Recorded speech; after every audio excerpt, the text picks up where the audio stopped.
चलिए देखते हैं, थोड़ा सा फटाफट इसको रिवाइज कर लेते हैं ताकि रिकॉर्ड हो जाएगी। चलिए तो कहाँ शुरू किया था हमने, यहाँ से हमने शुरू किया था, कहाँ से, ऑर्गेनिक कंपाउंड से करवाया था, है ना। तो क्या बताया था आपसे, इसमें क्या बताया था कि रिएक्शन विथ ऑर्गेनिक कंपाउंड होता है जो कि डाई हाइड्रोजन यूज करते हैं, कहाँ पे, हाइड्रोजनेशन ऑफ वेजिटेबल ऑयल। बच्चों ने पढ़ा क्लास 10th में कि अनसैचुरेटेड होता है वेजिटेबल ऑयल, जिसको आप क्या कर सकते हैं, निकिल से क्या कर सकते हैं, इसको यूज कर सकते हैं, निकिल डाल के एज ए कैटलिस्ट इसको आप एडिबल वेजिटेबल ऑयल बना सकते हैं, ठीक है। नेक्स्ट क्या था, हाइड्रोफॉर्माइलेशन, जो कि क्या होता है, एल्डिहाइड बनाने के यूज करते हैं, किससे, अल्कीन से यूज करते हैं, एल्कीन प्लस ये क्या था, वाटर गैस था, H2 plus CO, water gas था, जिससे क्या कर सकते हैं हम इसको एल्डिहाइड बना सकते हैं। फर्दर इस एल्डिहाइड को अगर हम H2 फिर से ऐड करवा दें क्या बन जाएगा, ये अल्कोहल बन जाएगा। ये सब कैटलिस्ट के प्रोसेस में होता है, ठीक है। नेक्स्ट क्या था, hydrogenation of unsaturated alkenes, unsaturated alkenes या अनसैचुरेटेड अल्काइंस को आप क्या कर सकते हैं, अल्केन्स में कन्वर्ट कर सकते हैं by using nickel platinum as a catalyst at 473 kelvin पे आप क्या कर सकते हैं, इसको अल्केन्स में या इसको बोलते हैं सैचुरेटेड ऑर्गेनिक कंपाउंड में कन्वर्ट कर सकते हैं, ठीक है। नेक्स्ट क्या था, यूज था, पहला यूज बताया था आप लोग को, क्या बताया थे कि मैन्युफैक्चरिंग ऑफ अमोनिया, अमोनिया में क्या करते हैं, H2 प्लस N2 यूज करते हैं तो अमोनिया बनता है, और ये अमोनिया फर्दर कहाँ यूज किया जाता है, नाइट्रिक एसिड और नाइट्रोजनस फर्टिलाइजर यूज किया जाता है। नेक्स्ट क्या है, वेजिटेबल ऑयल, घी बनाने के लिए याद करते हैं, बोलो, हाइड्रोजन यूज करके करते हैं, सोयाबीन का तेल हो गया, कॉटन सीड का तेल हो गया, या फिर मस्टर्ड ऑयल का तेल हो गया, सबको एक तेल ऑयल है, इसको हम लोग वेजिटेबल घी में कन्वर्ट कर सकते हैं, कैसे, with the help of hydrogenation. तीसरा क्या बात था कि बल्क में ऑर्गेनिक कंपाउंड बनाते हैं, जैसे कि पार्टिकुलरली मिथनॉल बनाने के लिए वाटर गैस यूज करते हैं। बात शुरू में बताया था तुम लोगों को, वाटर गैस यूज किया जाता है, CO प्लस H2 कोबाल्ट के प्रोसेस में क्या करते हैं हम लोग, इसको मिथनॉल बनाते हैं, और ये मिथनॉल फर्दर क्या कर सकते हैं हम लोग, आगे किसी और चीज से ऐड करवा के उसको फर्दर और कोई ऑर्गेनिक कंपाउंड बना सकते हैं। नेक्स्ट क्या है, मेटल हाइड्राइड MH यूज किया जा सकता है, और इसको अलग से पढ़ना है, टॉपिक को अलग से पढ़ना है हम लोग को यहाँ पे। नेक्स्ट क्या है, हाइड्रोक्लोरिक एसिड, है ना, हाइड्रोजन क्लोराइड इसको बोलते हैं हम लोग, ये हाईली यूजफुल केमिकल है, इंडस्ट्री में यूज किया जाता है। दूसरा क्या है, मेटलर्जिकल, मेटलर्जिकल मतलब क्या होता है, किसी भी आयरन ऑक्साइड से, मतलब आयरन ओर से मेटल्स को निकालने के लिए क्या करते हैं, एक रिड्यूसिंग एजेंट चाहिए होता है ना, या तो आप कोक यूज कर सकते हैं या फिर हाइड्रोजन यूज कर सकते हैं। तो जो हेवी मेटल्स होते हैं उसको रिड्यूस करने के लिए क्या करते हैं हम लोग, हाइड्रोजन का यूज करते हैं। बताया तुम लोग को कि प्लेटिनम Pd प्लस 2 H2 क्या करता है, Pt plus A, CuO plus H2 क्या होता है, Cu मेटल और H2O बनता है। तो इस तरीके से आप मेटलर्जी के लिए यूज कर सकते हैं। नेक्स्ट क्या बताए थे कि एटॉमिक हाइड्रोजन जो होता है वो काफी ज्यादा एनर्जी चाहिए होता है, उसको 222,500 केल्विन चाहिए होता है, और इसको टॉर्च ऑक्सी बिल्डिंग जो होता है, सुना होगा, गैस कटिंग सुना होगा, गैस कटर सुना होगा, इलेक्ट्रिक कटर सुना होगा, तो वहां पे हमको हाई टेम्परेचर चाहिए होता है, 4000 केल्विन चाहिए होता है। वो कैसे टेम्परेचर मिलता है, तो डिसोसिएशन जो होता है डाई हाइड्रोजन का with the help of an electric arc, जो हाइड्रोजन को क्या करते हैं, तोड़ देते हैं, किसके हेल्प से, इलेक्ट्रिक आर्क से, और क्या बनाता है वो एटॉमिक हाइड्रोजन बनाता है, और जो एटॉमिक हाइड्रोजन बना वो क्या करता है, दोबारा से क्या करेगा, this atomic hydrogen atom are allowed to combine on the surface of builded, इसको कहाँ अलाउ करते हैं कंबाइन होने के लिए, जिस सरफेस उनको बिल्ड करना है, जिस सरफेस से बिल्ड करते हैं वहां पे दोबारा कंबाइन करने जाएगा, जब कंबाइन करेगा तो क्या होगा, क्या लिखा हुआ है, regenerate the temperature of 4000 kelvin, दोबारा से क्या होगा, जब बॉन्ड बनेगा तो बॉन्ड एनर्जी निकलेगा, और जब एनर्जी काफी ज्यादा हाई होता है तो क्या करेगा, उससे उस एनर्जी क्या करेगा, मेटल पिघल जाएगा और बिल्ड हो जाएगा, ठीक है। फिर मैंने क्या बोला था आपको कि मिक्स विथ लिक्विड ऑक्सीजन, उसको हम लोग लिक्विड ऑक्सीजन से मिलाते हैं और क्या करते हैं, उसको रॉकेट फ्यूल की तरह करते हैं, उसको स्पेस रिसर्च में यूज किया जाता है। And the last one is it is used in fuel cell. मैंने बताया था तुम लोग को, बताया था शुरू में कि फ्यूल सेल की तरह यूज करते हैं। फ्यूल सेल क्या होता है, सिंपली H2 और O2 क्या होता है, ये पानी बनाता है ना जी, ये फ्यूल है, जलाओ यहाँ से एनर्जी भी निकलता है बहुत सारा, तो जो एनर्जी निकला है हीट एनर्जी, उसको डायरेक्टली हम लोग इलेक्ट्रिक एनर्जी में करते हैं। पढ़ेंगे हम लोग उसको इलेक्ट्रोलिसिस पढ़ेंगे, इलेक्ट्रोकेमिकल सेल पढ़ते हैं तो वहाँ पढ़ेंगे हम लोग कि कैसे फ्यूल सेल काम करता है, वहाँ डिटेल में पढ़ेंगे वहाँ पे। तो फ्यूल सेल में भी इसको यूज किया जाता है for generating electric energy because it does not produce any pollution. जब ये जलाएंगे H2 गैस को तो क्या कोई पोल्यूशन निकाल रहा है, नहीं ना, पानी निकाल रहा हो, पानी यूजफुल है, कोई दिक्कत नहीं है, क्या लगेगा, it does not produce any pollution and release greater energy पर यूनिट मास। सबसे बेटर फ्यूल की बात करें, सबसे अच्छी फ्यूल की बात करें तो H2 माना जाता है। सबसे ज्यादा हाई कैलोरीफिक वैल्यू जो होती है किसी भी लिक्विड में वो होता है तुम्हारा H2। कौन होता है? H2 होता है, ठीक है। सबसे अच्छा गैस जो होता है, सबसे ज्यादा फ्यूल के अंदर H2 होता है। हाई कैलोरीफिक वैल्यू होता है per unit mass in composition to the gasoline and other.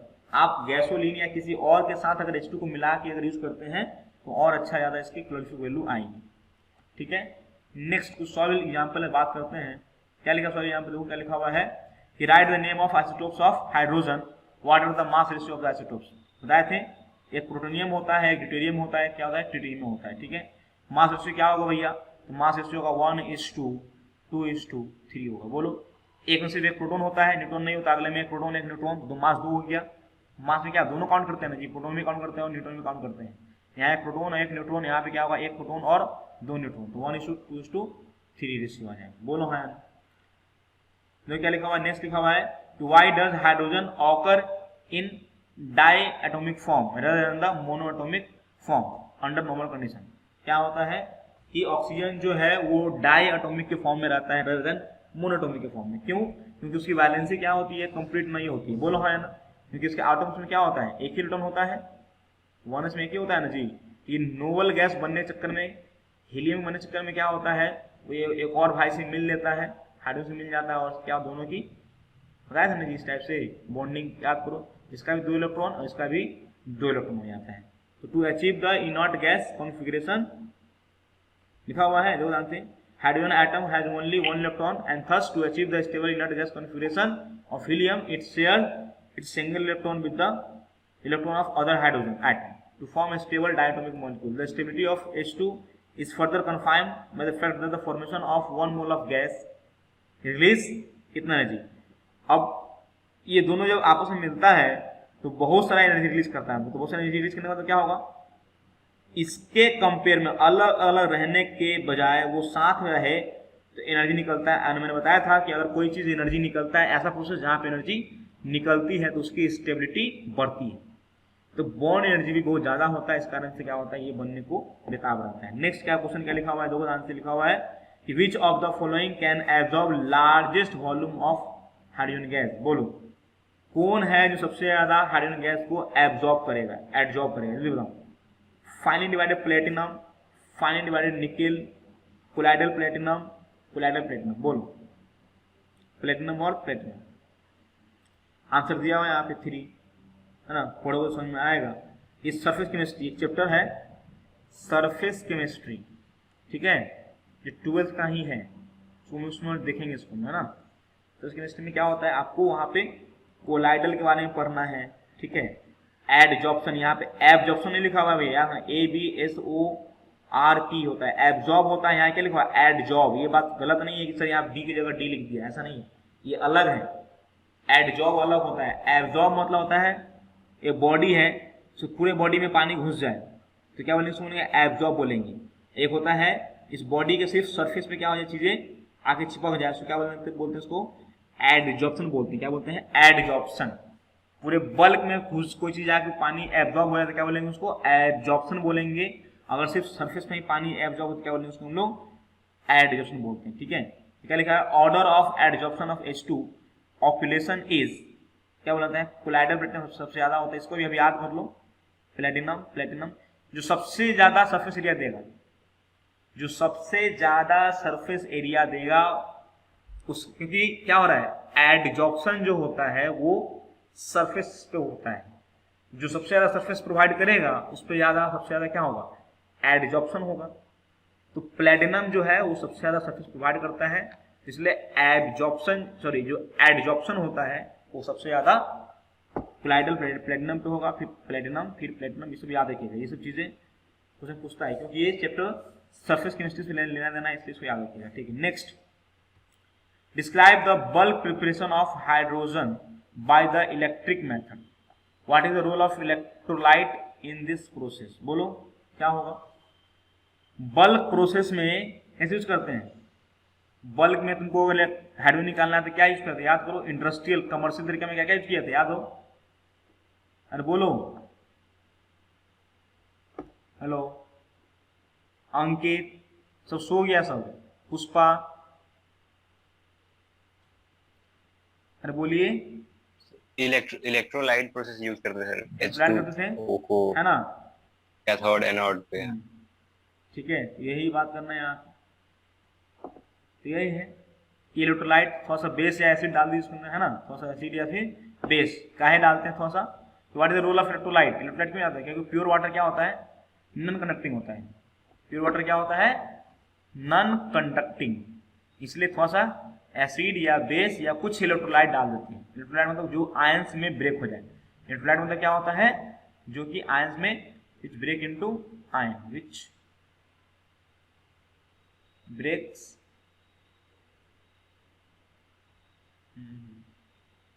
Into ions, जो कि आयंस ब्रेक उसको क्या बोलते हैं, इलेक्ट्रोलाइट बोलते हैं। ठीक है, तो क्या लिखा हुआ है, the electrolyte 50-20% of inverse solution increase the conductivity of water.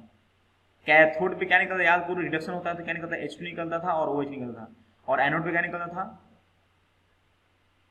O2 निकलता था। एनोड पे क्या निकलता है, O2। अगर NaOH की जगह क्या लेते थे, याद करो, ब्राइन सोल्यूशन, ब्राइन NaCl, याद करो, सोल्यूशन लेते थे, क्या होता था, तो एनोड पे निकलता था क्या, कैथोड पे निकलता था H2 निकलता था, कैथोड पे H2, और एनोड पे क्या निकलता था Cl2। याद करो, क्लोरो अल्कली प्रोसेस, याद करो, कैथोड पे कोई दिक्कत नहीं था, लेकिन एनोड पे क्या होता था कि Cl लेने के चक्कर में क्या होता था, यहाँ पे Cl माइनस क्या होता था, Cl2 बनता था। याद करो, तो सब याद रखिएगा कि किसमें कौन सा चीज निकलता है ना। नेक्स्ट क्वेश्चन नंबर 5 देखिए ध्यान से, कंप्लीट द फ्लोइंग रिएक्शन। क्या लिखा हुआ है, H2 प्लस, याद है ये सब चीज का, नहीं क्या होगा, ये मेटल ऑक्साइड है ना जी, ये क्या करे, रिड्यूस करेगा, तो क्या करे, दो ध्यान से, मेटल बाहर आ जाएगा और यहाँ पानी बनेगा। याद करो, मेटल ऑक्साइड में से क्या करता था, मेटल को बाहर निकालता था और खुद क्या करता था, पानी जाके जुड़ जाता था, यहाँ पे पानी बनता था। ठीक, सिमिलरली ये क्या लिखा हुआ है, C3H8, क्या होगा इसका, C3H8 प्लस H2O। याद करो, गैस था, क्या करता था, याद है, हाइड्रोकार्बन या कोक को स्टीम से रिएक्ट करता था, क्या बनता था, याद है, बोलो, हाइड्रोकार्बन या कोक को गर्म भाप के साथ रिएक्ट, क्या बनता था, याद है, carbon monoxide and H2 gas. भूल गए भाई, इस चैप्टर में देखोगे तो रिवीजन करने का चीज है, मेरे पढ़ाने से कुछ नहीं होने जा रहा है, मैं सिर्फ बताते जाऊंगा कि ये ऐसा होता है, ऐसा होता है, पीछे यहाँ पढ़े हैं, यहाँ पढ़े हैं, इसका लॉजिक ये, इसका लॉजिक ये है। तो हाइड्रोकार्बन की याद करो, ये this is the method of preparation of hydrogen gas, याद है, कोक से या हाइड्रोकार्बन को क्या करते थे हम लोग, स्टेन से पास कराते थे, तो क्या होता था, वाटर गैस बनता था। ये याद ही नहीं होता, क्या बोले हम इसमें, CO प्लस H2 क्या बनता था, याद करो, मिथनॉल बनता था, याद है, वाटर गैस की क्या था, मिथनॉल बनता था, याद करो, मिथनॉल बना हुआ है, सॉरी दिखाई नहीं दे रहा मुझे, यहाँ पे है क्या बना हुआ है कि नहीं है, मिथनॉल बना हुआ है। अगला क्या है, जिंक और मेटल के साथ लगाया था ना कि एक अल्युमिनियम होता है, एक जिंक होता है, जो कि बेस के साथ हिट करके क्या बनाता है, ये क्या ना, सोडियम जिंकेट बनाएगा, sodium zincate plus hydrogen gas. याद है, नहीं याद, तो ये सब कुछ नहीं बोल सकते, ये सब ऐसा क्वेश्चन उठ के आएगा कि कंप्लीट द रिएक्शन, इसका आंसर, इसका आंसर, इसका आंसर, बताइए ऑप्शन क्या होगा। क्वेश्चन नंबर 6 देखिए क्या लिखा हुआ है, can concentration of H2SO4 is used for drawing H2 gas, justify. क्या कंसंट्रेटेड, क्योंकि H2SO4 जो होता है उसको बोलते हैं हम लोग, एक और नाम देते हैं, इसको बोलते हैं डिहाइड्रेटिंग एजेंट। क्या बोलते हैं इसको हम लोग, डिहाइड्रेटिंग एजेंट भी बोलते हैं। क्या बोलते हैं इसको हम लोग, डिहाइड्रेटिंग एजेंट। मतलब ये पानी वानी या किसी चीज में हो, कोई गैस जा रहा हो और गैस के अंदर क्या हो, मॉइस्चर वगैरह हो, तो उस मॉइस्चर क्या करता है, ये पानी जो H2SO4 है वो एब्जॉर्ब कर लेता है। ठीक है, तो पूछा यहाँ पे, can concentrated H2SO4 is use for drawing H2 gas justify, क्या लिखा हुआ है, concentrated H2SO4 can not be use for drawing H2 gas because H2SO4 does absorb moisture from the moist H2, but the processes of highly exothermic and the heat so produced cause hydrogen gas to catch fire and so it is, क्योंकि H2SO4 जो है वो पानी को तो absorb कर लेगा, लेकिन ये प्रोसेस में क्या होगा, एनर्जी बहुत निकलेगा। क्या निकलेगा यहाँ पे, एनर्जी हाईली एक्सोथर्मिक होगा, और हाईली एक्सोथर्मिक आने क्या होगा, हीट बहुत ज़्यादा प्रोड्यूस होगा। जब हीट प्रोड्यूस होगा तो जो H2 गैस है वो क्या होता है, इनफ्लेमेबल गैस होता है। क्या होता है, इनफ्लेमेबल गैस है। इस चक्कर में क्या होगा, आग लग जाएगा। तो कभी भी H2SO4 है ना ड्राई करना है, मतलब H2 गैस का मान लो मॉइस्चर है तो उस मॉइस्चर को हम H2SO4 से ड्राई नहीं करेंगे। वो पता है कि H2SO4 इज डिहाइड्रेटिंग एजेंट, ये पानी सोखता है, एब्जॉर्ब करता है, लेकिन प्रॉब्लम क्या है कि जब पानी यूज करता है, जब पानी लेता है तो ये हाईली थर्मिक होता है और इतना ज़्यादा हीट प्रोड्यूस करता है कि जो जैसे देखे, याद करो, जैसे कि सोडियम में पानी में सोडियम डाले थे, याद करो, सोडियम में सॉरी पानी में सोडियम डाले थे तो क्या हुआ था, वहां से भी हीट निकलता है खूब ज़्यादा और हाइड्रोजन गैस निकलता है। तो इतना ज़्यादा हीट निकलता है कि वहां पे हाइड्रोजन गैस में आग लग जाता था। याद करो, हाइड्रोजन गैस में आग लग जाता था। H2 जो NOH को हम जो सोडियम को डाले थे पानी में डाले थे, मेटल को डाले थे पानी में, तो आग लग जाता है। क्यों लग जाता है, क्योंकि जो सोडियम जो पानी में जाता है तो हाईली थर्मिक होता है। मतलब कहने मतलब क्या है कि ऐसा कोई सा भी चीज़ हम सुखाने के लिए यूज नहीं करेंगे H2 गैस को, अगर ड्राई मॉइस्चर है तो, जहाँ को हाईली एक्सोथर्मिक होगा। क्योंकि अगर हाईली एक्सोथर्मिक होगा तो हाइड्रोजन गैस खुद क्या है, एक फ्यूल की तरह काम करता है, इनफ्लेमेबल गैस है, उसमें आग लग जाएगा। तो आप उसको सुखाने चले थे, बेचारे में आग लग के पानी बन जाएगा वो, है ना। इसलिए ऐसा कहीं और ऑप्शन आएगा तो याद रखिएगा, नहीं करेंगे उसको, ठीक है। क्वेश्चन नंबर 6 देखिए, 7 देखिए ध्यान से यहाँ पे, can dihydrogen act as oxidising agent, if so give the example of reaction to support your statement, है ना। क्या डाइहाइड्रोजन एक्ट कर सकता है, हाँ कर सकता है, क्योंकि इससे ज्यादा इलेक्ट्रोपॉजिटिव और कोई होगा, कोई मेटल, सुनिए ध्यान से, अगर कोई हाइड्रोजन से ज्यादा इलेक्ट्रोपॉजिटिव होगा तो उससे इलेक्ट्रॉन ले लेगा ये। अरे बोलो, नहीं समझ में आया, इलेक्ट्रोपॉजिटिव जैसे मेटल जो होगा वो हाइड्रोजन से ज्यादा इलेक्ट्रोपॉजिटिव होता है। तो लिथियम हाइड्राइड जो बनता है उसमें क्या होता है, लिथियम अपना इलेक्ट्रॉन इसको दे देता है, किसको, हाइड्रोजन दे देता है। तो क्या H माइनस, ये H प्लस, तो क्या किया, इसे इलेक्ट्रॉन छीन लिया ना जी, इससे इलेक्ट्रॉन छीन लिया। लेकिन याद करो एक जगह ये CuO की बात करें, H की बात करें, क्या हो रहा था यहाँ पे, ये ऑक्सीजन छीन ले रहा था और कॉपर को दे रहा था, इलेक्ट्रॉन दे रहा था। तो कॉपर को क्या कर दिया, रिड्यूस कर दिया यहाँ। तो हेवी मेटल्स को क्या करेगा, ये रिड्यूस कर देगा, हेवी मेटल्स या हेवी मेटल ऑक्साइड को क्या करेगा, हाइड्रोजन रिड्यूस कर देगा। लेकिन जो रिएक्टिव मेटल्स होते हैं, जो ग्रुप 1 के हो गए, ग्रुप 2 के जो मेटल्स हो गए, उसको क्या करेगा, ये ऑक्सीडाइज कर देगा। ऑक्सीडाइज मतलब वो उससे इलेक्ट्रॉन छीन लेगा। आया समझ में, आया समझ में, यहाँ तक किसी को कोई दिक्कत, अरे बोलो। No sir. नेक्स्ट चलते हैं कि हाइड्राइड की बात करते हैं। तो हाइड्राइड की अगर बात करें तो हाइड्राइड जो होता है, हाइड्राइड किसको बोलते हैं, मतलब हाइड्रोजन के साथ जो कंबाइन होता है उसको क्या बोलते हैं, मतलब मेटल हाइड्राइड बोलेंगे उसको ना। तो मेटल का और हाइड्रोजन का क्या होता है, कंपाउंड जो बनता है क्या बोलते हैं, हाइड्राइड बोलते हैं। तो di hydrogen combine with a large number of non metals and metals accept normal gas, मतलब मेटल्स और नॉन मेटल्स क्या क्या करता है, वो कंबाइन करता है और एक लार्ज नंबर ऑफ हाइड्राइड्स बनाता है under certain condition, suitable reaction condition to form the compound. This binary compound are called hydride, मतलब या तो मेटल या तो नॉन मेटल के साथ हाइड्रोजन क्या करेगा, कंबाइन करके क्या बनाएगा, हाइड्राइड्स बनाएगा, ठीक है। उसको क्या बोलते हैं हम लोग, बाइंडिंग होना चाहिए, एक मेटल हुआ एक हाइड्रोजन, तो दो ही हुआ ना एलिमेंट, एक मेटल एक हाइड्रोजन, या फिर नॉन मेटल एक हाइड्रोजन, तो बाइंडिंग कंपाउंड बोलेंगे उसको। क्लियर है। This hydrides are represented by general formula क्या लिखते हैं, EX। हो सकता है इसकी वैलेंसी कुछ और हो, लेकिन इसकी वैलेंसी कितनी होती है, एक ही होती है एनर्जी 1। इसका चार्ज इसके ऊपर, इसका चार्ज इसके ऊपर। तो जनरल कैसा होता है मेटल हाइड्राइड, तो E HX होता है जनरल फॉर्मूला। जैसे MgH2, तो Mg का वैलेंस कितना होता है +2 होता है और इसका वैलेंस कितना होता है 1 होता है।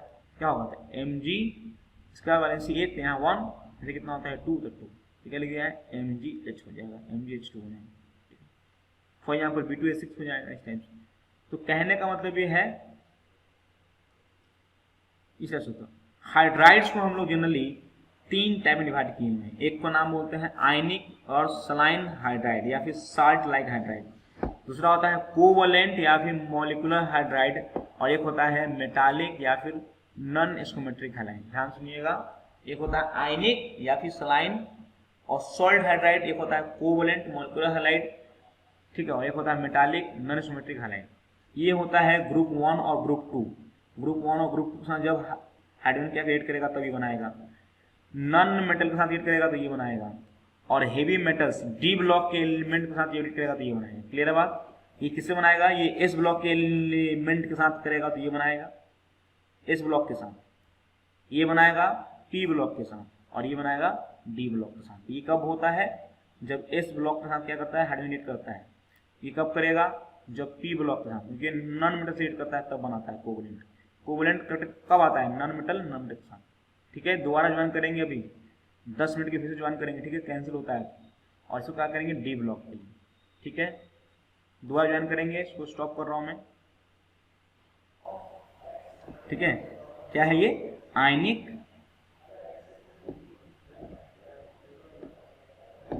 इसको बोलते हैं आयनिक या फिर सलाइन या फिर इसको सॉल्ट है बोलते हैं। ये कब बनता है? जब एस ब्लॉक एलिमेंट के साथ एक कंबाइन करता है। नाम सुनिएगा, जनरली एस ब्लॉक के साथ एस ब्लॉक प्लस हाइड्रोजन। ठीक, नेक्स्ट ये है कोवलेंट या फिर मॉलिक्यूलर। ये जनरली क्या बोलेंगे? P block element.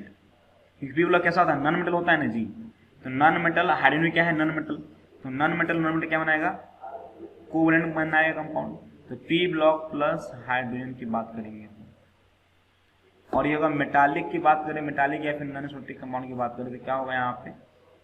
ये हो जाएगा डी ब्लॉक, डी ब्लॉक या फिर ए ब्लॉक के साथ हाइड्रोजन। ठीक, ये बनाएगा मेटालिक या फिर नॉन मेटलिक।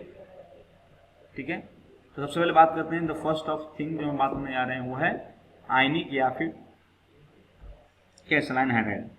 तो क्या लिखा हुआ है? These are stoichiometric compound of dihydrogen with most of क्या लिखा हुआ है? S block element which are highly electropositive in nature. मतलब ऐसा एलिमेंट जो कि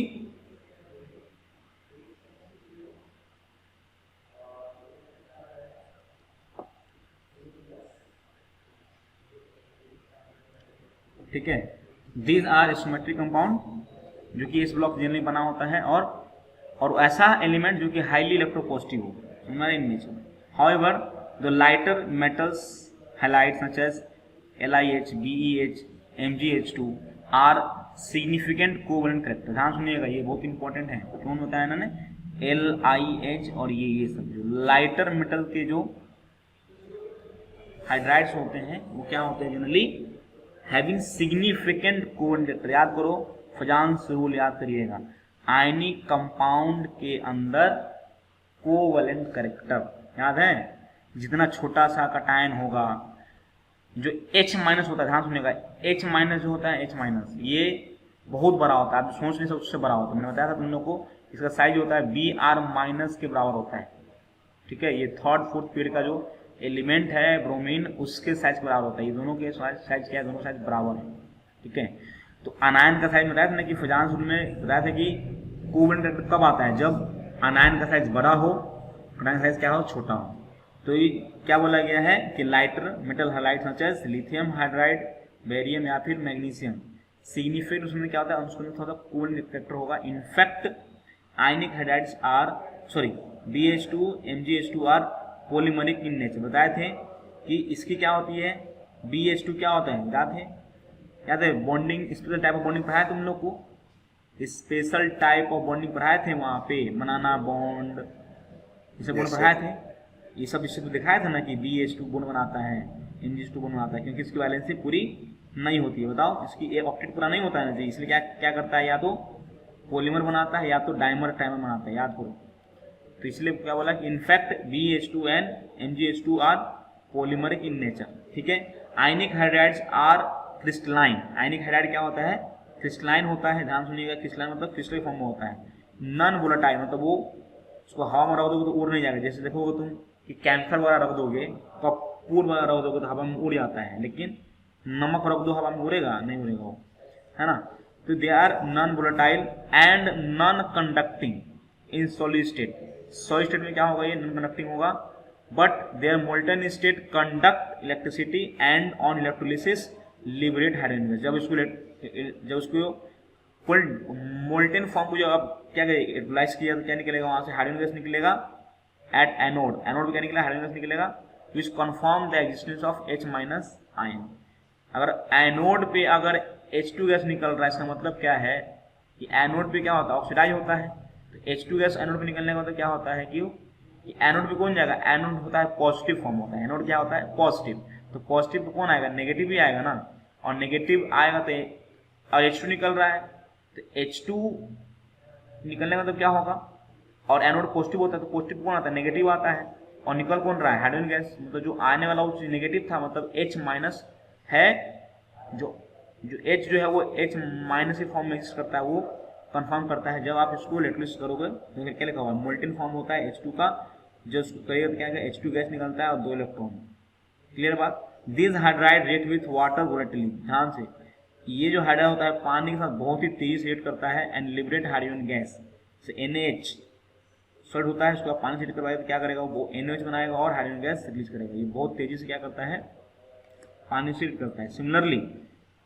विथ प्रोटोनिक सॉल्वेंट, प्रोटोनिक मतलब अल्कोहल टाइप का हो गया, है ना, such ethanol and ammonia, they combine and liberate dihydrogen. याद रखिएगा पानी के साथ तो करता ही करता है, साथ साथ ये LiH और NaH जो है ये अल्कोहल और ये ऑर्गेनिक कंपाउंड में बहुत हेल्प करता है भैया, ऑर्गेनिक रिएक्शन में मुझे देखना, ये दे देगा ये दे देगा, बताओ रिएक्शन क्या हो रहा है।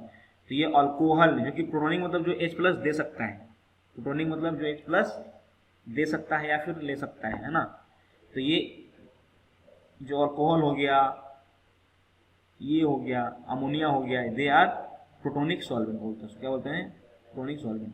तो ये क्या करता है, क्या ना है, देखो ध्यान से, combine with and liberate hydrogen gas, ठीक है, इस टाइप से। ये LiH था, LiH, और ये क्या था, CH3OH था, तो ये H क्या गया है, H ये प्लस, यहाँ से प्लस और यहाँ से क्या है माइनस, गैप हो गया और क्या हो जाएगा, ये CH3O- और Li क्या था, Li+ था, दोनों कंबाइन कर गया, ऐसा क्या हो गया, LiOCH3 और हाइड्रोजन निकल गया। सिमिलरली यहाँ पे क्या होगा, NaH और NH क्या हो जाएगा, NaHH2 and H2 gas. Note क्या है, देखना यहाँ पे, LiH is unreactive eight moderate temperature, LiH जो होता है वो नॉन रिएक्टिव होता है मॉडरेट टेम्परेचर पे, क्योंकि इसके अंदर क्या आता था, बताया तुम लोग को, इसके अंदर कोवैलेंसी में आया था, क्या आया था इसके अंदर, कोवैलेंसी, याद करो, है ना, जितना छोटा साइज होता है उतना ज़्यादा कोवैलेंसी नेचर आता है कटायन का। Temperature with O2 and Cl2 साथ रिएक्ट नहीं करता है, therefore it is used in synthesis of other useful hydride. ये क्या करता है कि LiH जल्दी से O2 और Cl2 से रिएक्ट नहीं करता, तो क्या करते हैं हम लोग, इसका यूज करके किसी और का कोई और हाइड्राइड बनाने का कोशिश करते हैं, कोई और हाइड्राइड बनाने का क्या करते हैं, कोशिश करते हैं, जैसे कि कोई पूछ देगा कि which of the following hydride is used to make other hydrides, तो LiH। आपको देखा क्यों ऐसा होता है, क्योंकि ये LiH जो है वो मॉडरेट टेम्परेचर पे O2 और Cl2 रिएक्ट नहीं करता, नहीं करते क्या होगा, उसको आप फर्दर किसी और को बनाने में यूज कर सकते हैं। तो LiH को आप अल्युमिनियम क्लोराइड जो होता है उसका रिएक्ट करवाओगे, ये डाइमर है, एक्चुअली AlCl3 होना चाहिए था, लेकिन ये बताया था ना कि अल्युमिनियम क्लोराइड भी, ये भी क्या है, इलेक्ट्रॉन डिफिशिएंट कंपाउंड है ना जी, AlCl बताए थे। अभी 6 इलेक्ट्रॉन होने इसके पास, इसे क्या करता है, डाइमर बना देता है, Al2Cl2, ये डाइमर फॉर्म में, तो क्या करेगा, इसमें रिएक्ट कराएगा, क्या बनाएगा, ये बनाएगा Li, तो बोलते हैं लिथियम अल्युमिनियम हाइड्रेट बनाता है, ठीक है, और LiCl बनाएगा। इससे इंपॉर्टेंट बात याद रखिएगा, ये ऑर्गेनिक कंपाउंड का बहुत इंपॉर्टेंट है, ये रिड्यूसिंग एजेंट में आता है, याद रखिएगा, ये LiLH4 है ना, इसको रिड्यूसिंग एजेंट है, ये याद रखिएगा, ये बहुत ज़्यादा इंपॉर्टेंट यूज है, रिड्यूसिंग एजेंट है, ये बहुत ज़्यादा ऑर्गेनिक कंपाउंड यूज किया जाता है, ठीक है। ठीक है। सिमिलरली LiH को क्या करते हैं, B2H6 को, ये दोनों भाई एक जैसा है, B2H6 और Al2Cl3 CH6, ये भी दोनों एक ही फैमिली का है। इसमें क्या आता है LiBH4 और ये भी same to same reducing agent है, ठीक है।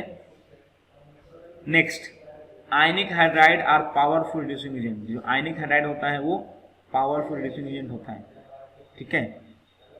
जो CONOH करके क्या बना दिया, NOHC बना दिया, ठीक है। और देखो ध्यान से, PaSO4 है और क्या है, कैल्शियम हाइड्राइड है, तो क्या करेगा, इस सल्फेट ऑक्सीजन छीन लेगा, ये क्या बन जाएगा, ये CaOH होल्टर बन जाएगा और उसको क्या देगा, सल्फर आने, PS छोड़ दो। याद रखिएगा, आयनिक हाइड्राइड जो है और पावरफुल रिड्यूसिंग एजेंट, इस बात को ध्यान रखिएगा कि आयनिक हाइड्राइड जो है पावरफुल रिड्यूसिंग एजेंट होता है, क्योंकि हाइड्राइड H- को देने का ताकत होता है इसके पास। आयनिक कंपाउंड जो होता है LiH जो होता है, आयनिक बोल रहे हैं ना जी, तो एक मेटल होगा, एक मेटल होगा, एक कटायन होगा, एक अनायन होगा, तो कटायन तो मेटल का होगा, और जो अनायन हो गया है H- है, तो किसी भी बॉडी को हम H- दे दे या H दे दें, क्या उसको रिड्यूस कर देते हैं ना जी, तो क्या नाम बोलते हैं उसको, रिड्यूसिंग एजेंट बोलते हैं, ठीक। आया समझ में यहाँ तक किसी को, अरे बोलो, पुष्पा, नैन्सी, अंकित, अंकुश, हेलो,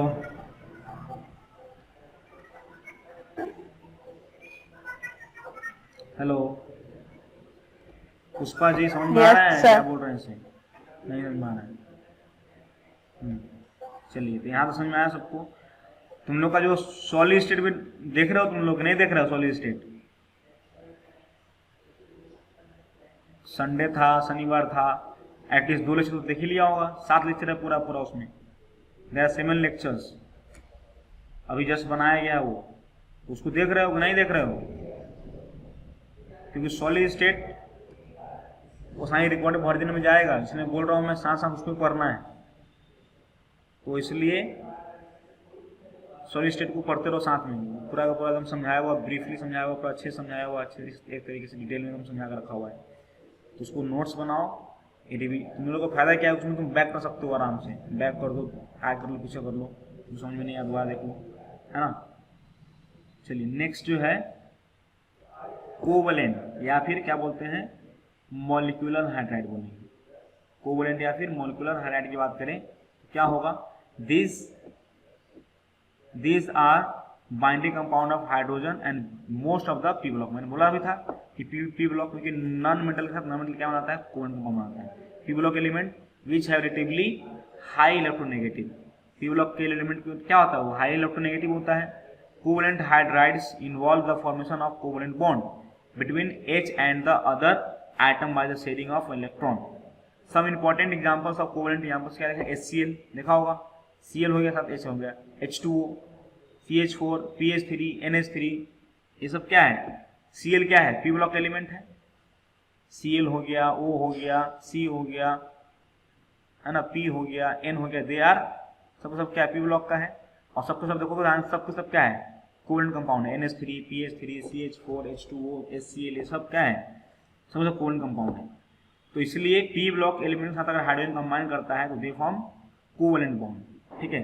बीइंग कोवेलेंट देखो क्या लिखा हुआ है, being covalent they are volatile. अब कोवेलेंट मैंने बताया था कि आयनिक कंपाउंड, कोवेलेंट कंपाउंड, तो कोवेलेंट कंपाउंड जो होता है जनरली वोलेटाइल होता है। जैसे पानी को रख दो, छोड़ दो तो उड़ जाएगा, लोहा को रख दो या नमक रख दो जमीन पे उड़ेगा, आज रख दो 10 दिन बाद देखो उतना ही नमक उतना ही पड़ा हुआ है, वो नहीं उड़ेगा, क्लियर है बात। लेकिन पानी रख दो जमीन पे, छोड़ दो कुछ दिन के लिए, उड़ जाएगा। तो कोवेलेंट कंपाउंड जो होता है वोलेटाइल होता है as compare to ionic compound, ठीक है। तो इसलिए क्या लिखा है, being covalent they are volatile, volatile भी होगा। Next, more soluble in organic compound, ये जो होगा क्योंकि आयनिक कंपाउंड सोल्यूबल किसमें था, वाटर में था, पोलर सॉल्ट में था। लेकिन ये जो ये बताया मैंने कौन सा हाइड्राइड, कोवेलेंट हाइड्राइड, क्योंकि सिंपल सा बात है कि covalent compound dissolve in covalent compound, और ऑर्गेनिक कंपाउंड क्या होता है, सब कोवेलेंट कंपाउंड ही होता है। तो इसलिए कोवेलेंट सुना होगा, लाइक डिसॉल्व लाइक, है ना। तो these are more soluble in organic solvent. Molecular hydrides are further classify according to their relative number of electron and bond in their Lewis structure. ठीक है, क्या वो बोला जा रहा है कि जो मॉलिक्यूलर हाइड्राइड को हम लोग फर्दर 3 कैटेगरी में डिवाइड किए हैं। क्या क्या डिवाइड किए, ध्यान से फर्दर समझ में आ जाएगा, ये पढ़ा चुका है बॉन्डिंग तुमको already. Electron deficient hydride, right, they have too few electrons for writing their conventional Lewis structures. For example, याद करो, बताया था BH3 के बारे में, याद करो, दोबारा नहीं पढ़ाने जा रहा हूँ मैं। B2H6 याद है, बनाना बॉन्ड बताते हैं आपको, बनाना bond, this is electron deficient compound. And other element of group 13 Al2, याद है, ये सब क्या था, ये पढ़ाए हैं।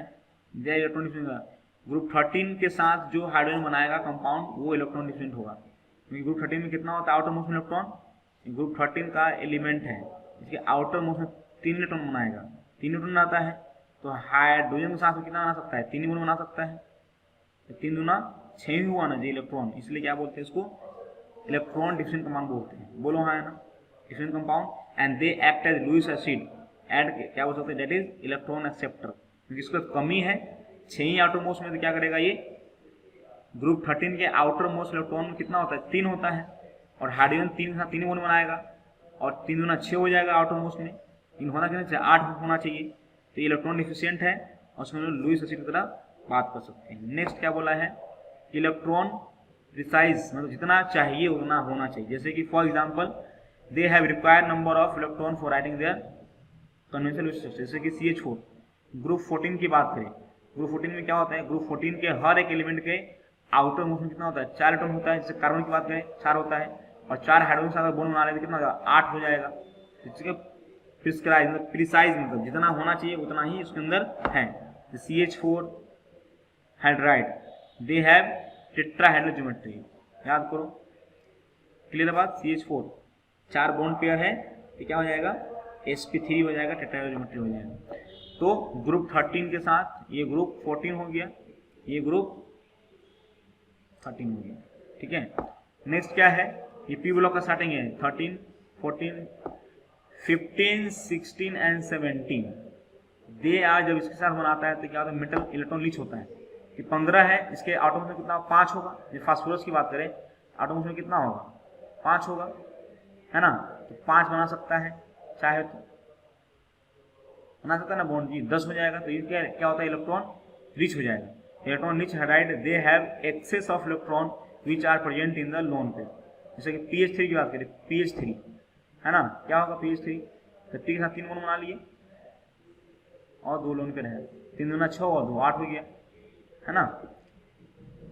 चलेगा एग्जाम्पल, एलिमेंट ऑफ 15 से 17 तक, 18 क्यों नहीं लिए, क्योंकि 18 नोबल गैस है, वो नहीं रेट करने जा रहा है, ठीक है। 15 से 17 फॉर सच हाइड्राइड। NH3 में कितना होता है, N की बात करें तो 3 बॉन्ड बनाया, होता है कितना है, 5, 2 इलेक्ट्रॉन कहाँ है, लोन पेयर फॉर्म में। वाटर की बात करें तो वाटर में कितना, 2 H से बनाया, होता है 6, 2 लोन पेयर के फॉर्म में रखा हुआ हो, बोलो है ना।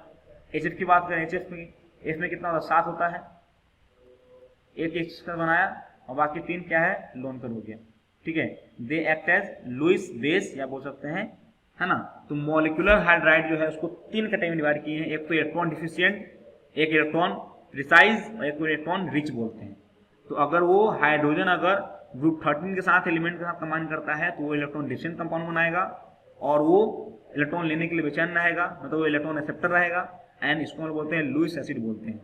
दूसरा क्या होता है, ग्रुप 14 की बात करें तो ग्रुप 14 में क्या होता है, दे हैव प्रिसाइज इलेक्ट्रॉन, मतलब ना कम ना ज्यादा, है ना, क्लियर बात। वो टेट्राहेड्रल ज्योमेट्री बनाता है, कोई दिक्कत नहीं है, कार्बन हो गया, सिलिकॉन हो गया, ये सब क्या बनाता है, 4 होता है उसका आटोमोस्ट में।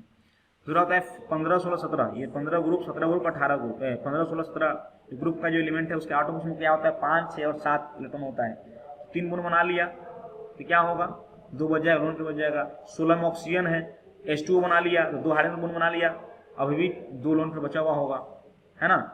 तो 15, 16, 17 वाला जो हाइड्राइड्स होते हैं वो इलेक्ट्रॉन रिच होते हैं, और इलेक्ट्रॉन को किस फॉर्म में रखते हैं, वो लोन पेयर फॉर्म में रखते हैं, एंड दे कैन डोनेट, मैंने बताया था इसके पास लोन पेयर होता है, चार्ज होता है, it can donate the electron and act as Lewis base.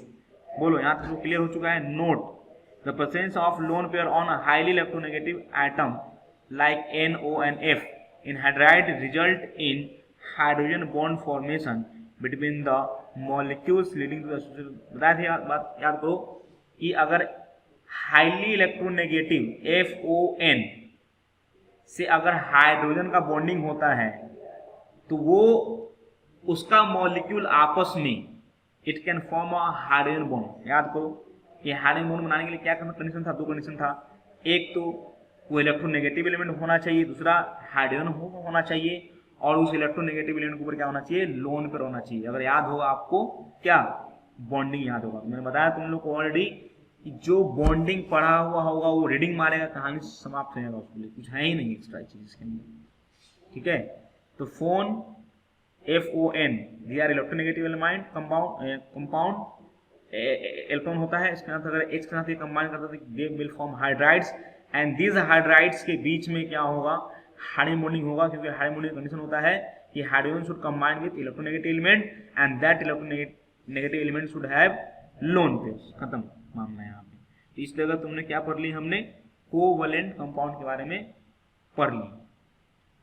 ठीक है, अब बात करते हैं यहाँ पे कौन सा है, metallic hydrides and non symmetric, या फिर इसको बोलते हैं इंटरस्टिशियल हैलाइड। क्या है ये, किस जनरली किस मैंने बताया था कि जनरली किस ब्लॉक का होगा, डी ब्लॉक का, ए ब्लॉक का होगा element, except metal group of 7, 8 और 9। किसको छोड़ के बोला है कि except the metal of group 7, group 8 और ग्रुप 9। याद रखिए बात को, एक्सेप्ट याद रखना है। क्रोमियम ओनली 6 ग्रुप में सिर्फ क्रोमियम। याद रखिएगा कि 7, 8 तो पूरा गायब है ग्रुप, ये नहीं करने जा रहा है। 6 में भी कौन सा, सिर्फ क्रोमियम की बात करें, 6 में भी कौन सा, सिर्फ chromium. Metal which form metal hydride, ठीक है, CrH। These hydrides conduct electricity and heat not as effectively as their parent metal do। ध्यान सुनिएगा, जो हाइड्राइड है जैसे कि क्रोमियम है, ये मेटल है, ये इलेक्ट्रिसिटी कंडक्ट कर सकता है, लेकिन इसका हाइड्राइड अगर होगा, ये भी सॉलिड ही होगा, तो ये उतना अच्छे से इलेक्ट्रिसिटी कंडक्ट नहीं करेगा जैसे कि क्रोमियम कर पा रहा है। यहाँ लिखा हुआ है कि these hydrides conduct electricity and heat not as effectively as the parents metal do। मतलब पेरेंट जो मेटल के फॉर्म में जो वो इलेक्ट्रिसिटी या फिर हीट को ट्रांसफर कर पा रहा था, उतना ही अच्छे से जब वो हाइड्राइड बनाएगा तो नहीं कर पाएगा। तो याद रखने वाला कौन से, 7 और 8 और 9, ये जो भैया ये आपस में इसका हाइड्राइड नहीं बनेगा। और ग्रुप 6 की बात करें, उसमें सिर्फ क्रोमियम की बात करेंगे। नेक्स्ट बात करते हैं, they are almost always non stoichiometric being deficient of hydrogen. मतलब कहने मतलब क्या है, ये हमेशा नॉन स्कोमेट्रिक, मतलब स्कोमेट्रिक मतलब क्या होता है कि परफेक्ट, जितना आपका Ni है उतना ही H होना। जैसे याद करो, नॉन स्कोमेट्रिक मतलब क्या होता है कि याद करो, इसको लिखेंगे तो Al2O3 लिखेगा ना जी। यहाँ Al क्या है, 2 है, ऑक्सीजन क्या है, 3 है। मतलब जितना अल्युमिनियम 2 है तो +6 चार्ज होगा, 1 पे +3, 2 कितना +6।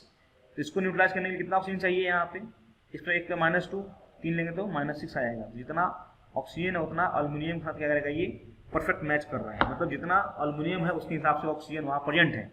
लेकिन नॉन सिमेट्रिक का मतलब क्या होता है, नॉन सिमेट्रिक मतलब होता है कि जितना आपका मेटल है उसके हिसाब से हाइड्रोजन जो है वहाँ पे कम है। जितना वहाँ पे मेटल है उसके साथ जितना हाइड्रोजन होना चाहिए था उतना हाइड्रोजन वहाँ पे है नहीं, इसलिए नाम क्या पड़ जाता है, उसका नाम पड़ जाता है नॉन स्कोमेट्रिक, क्या बीइंग डिफिशिएंट ऑफ हाइड्रोजन।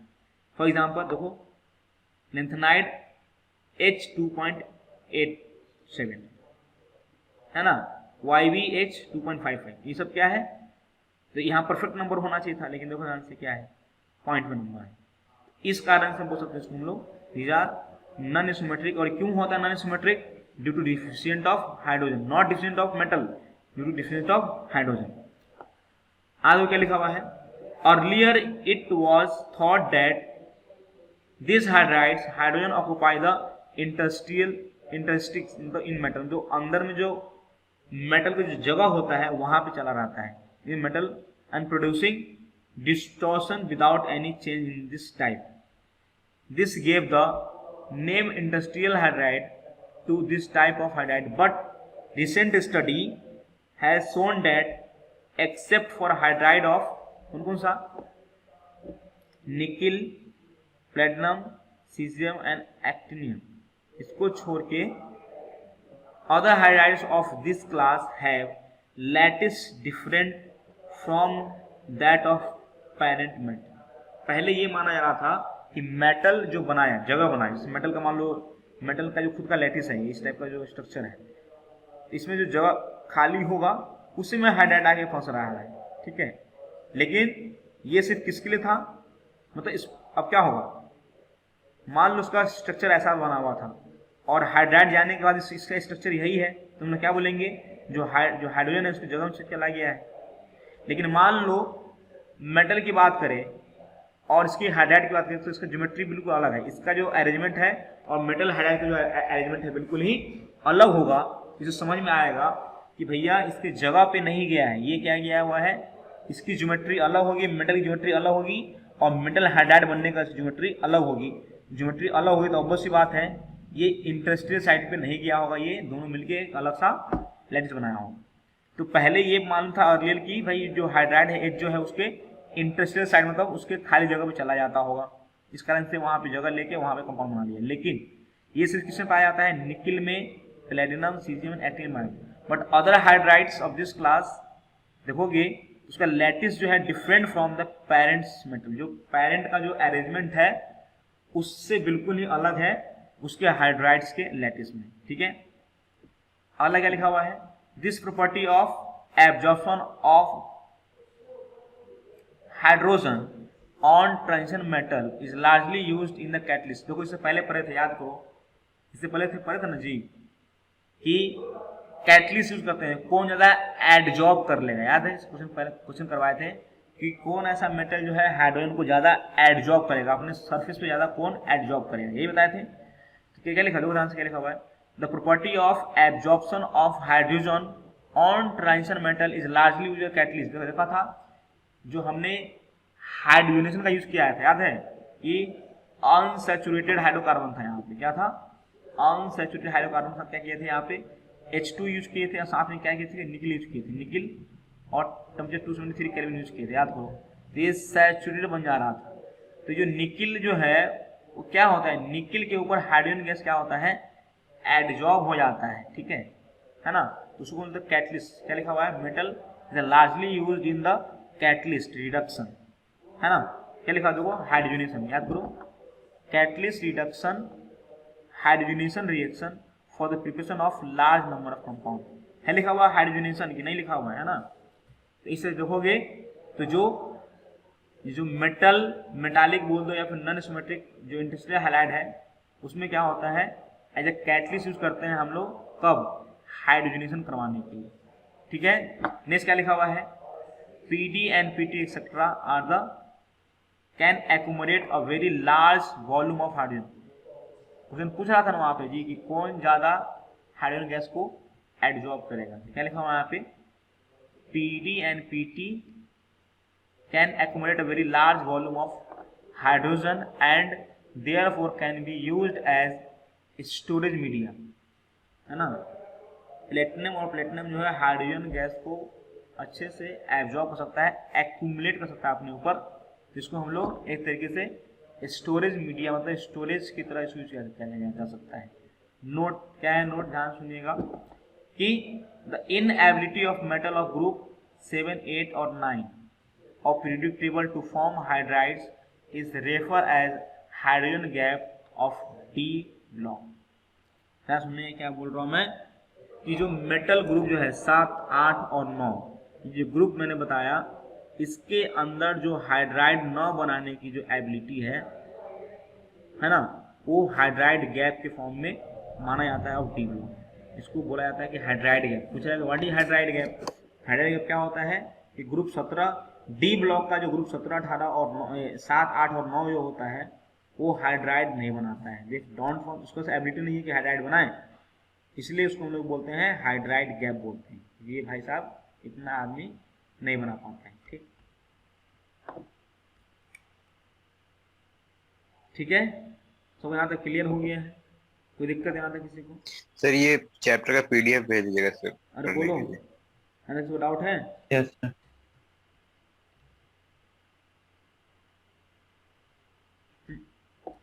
ठीक है। यहाँ तो समझ में आया कि नहीं आया यहाँ तक?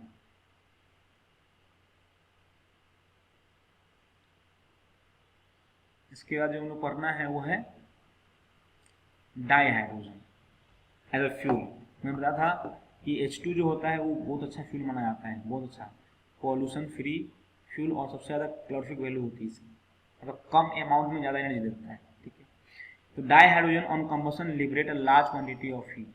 The following table gives the data of energy release और release by the combustion of fuel like hydrogen, methane और एलपीजी एक्सेट्रा। तो उदाहरण से डाई हाइड्रोजन को जलाओगे, 1 मोल जलाओगे, कितना एनर्जी निकलता है? इतना। डाई हाइड्रोजन लिक्विड जलाओगे, इतना निकलता है। एलपीजी जलाओगे, इतना, लिक्विफाइड पेट्रोलियम गैस। CH4 इतना, ऑक्टेन इतना। दिख रहा है तुमको? पर ग्राम पर लीटर, दो उदाहरण से। ठीक है, दिख रहा है आप तुम लोग को कितना निकल रहा है? तो काफ़ी ज़्यादा जो है ऑक्टेन हो गया, ये सब जो हो गया। जैसे कि पर ग्राम की बात करें तो पर ग्राम हाइड्रोजन की बात करें तो उदाहरण से सबसे ज़्यादा दिख रहा है। पर ग्राम अगर बात करें, 1 ग्राम लीजिएगा, ये हम तो मास में यूज करते हैं ना जी, बोलो हाँ है ना? हम किस में यूज करते हैं? फ्यूल, मास में यूज करेंगे। तो पर ग्राम 1 ग्राम जलाएं तो कितना निकल गया है? देखो ध्यान से, 142। ये देखो 50, 53। और इस मोल की बात करेंगे तो मोल में क्या होता है कि इन लोग बहुत लंबा लंबा, जो एलपीजी हो गया उसमें बहुत सारे हाइड्रोकार्बन होते हैं, तो लंबा लंबा कार्बन होता है। किसी भी कार्बन, किसी भी कंपाउंड में अगर मोर कार्बन होगा तो उससे जलने वाला हीट बहुत ज़्यादा निकल गया है ना? किसी, मैंने बताया तुम लोग को कि हीट ऑफ कंबशन जो होता है, फिर बहुत लंबा कार्बन है, लंबे लंबे कार्बन है उसके अंदर, मतलब लॉन्ग चेन कार्बन होगा। जितना ज़्यादा कार्बन बढ़ाओगे किसी कंपाउंड के अंदर, उतना ज़्यादा वहाँ से एनर्जी निकलेगी। ठीक है, तो इसीलिए क्या बोला जाता है, देखो ध्यान से, यहाँ एलपीजी, इसके अंदर जो एलपीजी के अंदर जो कार्बन कंपाउंड होते हैं वो बहुत ज़्यादा लंबे लंबे चैन वाले कार्बन होते हैं। CH4 में क्या एक ही कार्बन है, जो कितना कम निकला हुआ है। ऑक्टेन में 8 कार्बन होते हैं। ठीक है, इसलिए देखो यहाँ पे एक ही मोल लिया है, एक ही मोल में तुमको कितना मिल गया है? 8 कार्बन का चेन मिल गया है, तो गड़बड़ है। समझ क्या मतलब? तो हम लोग जनरली जो हम लोग फ्यूल की एफिशिएंसी जो बताते हैं, जनरली पर मोल या पर लीटर नहीं बताते हैं, हम लोग कैसे बताते हैं उसको? पर ग्राम, पर केजी या पर ग्राम। क्लियर है बात भाई? 1 मोल तो बड़ा सा कंपाउंड है, उसका 1 मोल लोगे ज़्यादा भारी होना चाहिए, नहीं समझ में आया? 1 मोल तो क्या नंबर बता रहे हैं, मोल क्या होता है? नंबर। क्लियर है बात? लेकिन हमारे लिए फ्यूल जो होगा वो मास में बात करेंगे, कि फ्यूल एफिशिएंसी से बात करते हैं मास में, है ना? 1 ग्राम इसका लीजिए, समझ में आ रहा है? देखो इतना निकल रहा है, इतना निकल रहा है। सबसे ज़्यादा तो बात करेंगे यहाँ पे एनर्जी जो रिलीज करता है पर ग्राम यूनिट, वो हाइड्रोजन निकलती है। It reveal that on the mass, for mass basis dihydrogen can release more energy than the petrol, about 3 times. Further, pollutant in combustion of dihydrogen will be less than petrol.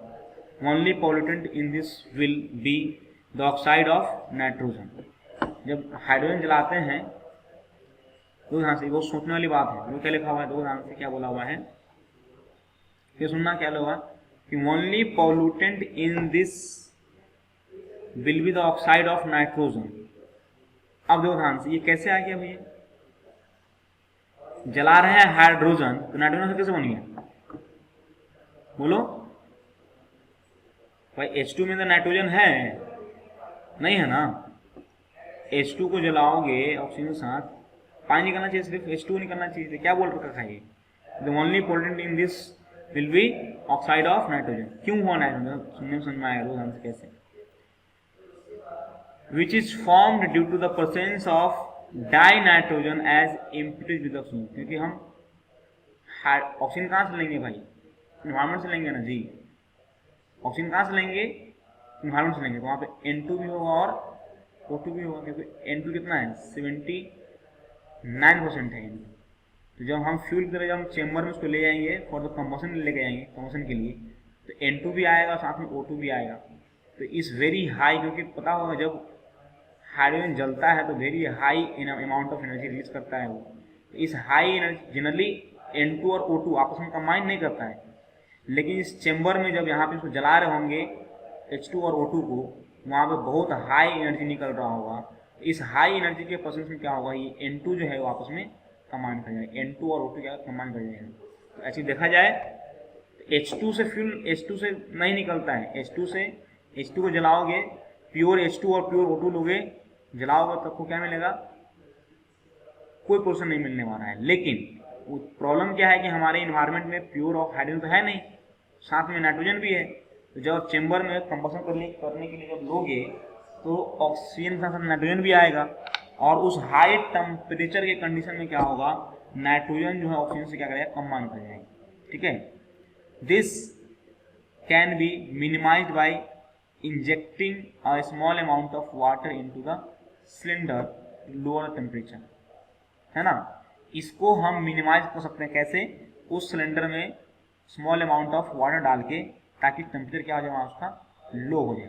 क्योंकि मैंने क्या बोला कि N2 और O2 normal condition पे react नहीं करता आपस में, क्योंकि अगर ऐसा करता तो हमारे इन्वायरमेंट में N2 बहुत है O2 बहुत है, दोनों आपस में रिएक्ट करके पूरा ऑक्सीजन नाइट्रोजन खत्म हो जाता है। लेकिन प्रॉब्लम क्या है कि N2 और O2 नॉर्मल कंडीशन पे रिएक्ट नहीं करता है, it require high temperature. That's why हमने क्या करना पड़ेगा, उस प्रॉब्लम को निदान पाने के लिए क्या करेंगे, हम लोग सिलेंडर में पानी डालेंगे ताकि उसका टेम्परेचर क्या हो जाए, लो हो जाए, so that the reaction between the dinitrogen and oxygen may not take place. Dinitrogen oxygen में जो हो रहा था, हम करवाना चाह रहे थे ऑक्सीजन का और H2 का रिएक्शन, लेकिन हाई टेम्परेचर के कारण क्या था, जो N2 और O2 रिएक्ट नहीं करता आपस में वो भी करने लगा, उसको कम करने क्या किया, पानी डाल दिया उसके अंदर ताकि वो रिएक्शन ना हो। आया समझ में, क्लियर है बात। A cylinder of compressed dihydrogen weight 30 times as much as tanker of petrol containing the same amount of energy। क्या बोल रहा है, सिलेंडर कंप्रेस्ड डाइहाइड्रोजन 30 टाइम ज्यादा वजन होता है पेट्रोल का compare to petrol, same amount of energy देगा सिलेंडर, तो हाइड्रोजन का वजन कम होगा, 30 टाइम कम होगा एज कम्पेयर टू पेट्रोल, लेकिन एनर्जी जब दोनों देगा वो दोनों सेम देगा। ठीक है, तो इसके आगे फिर नेक्स्ट क्लास में, ठीक है।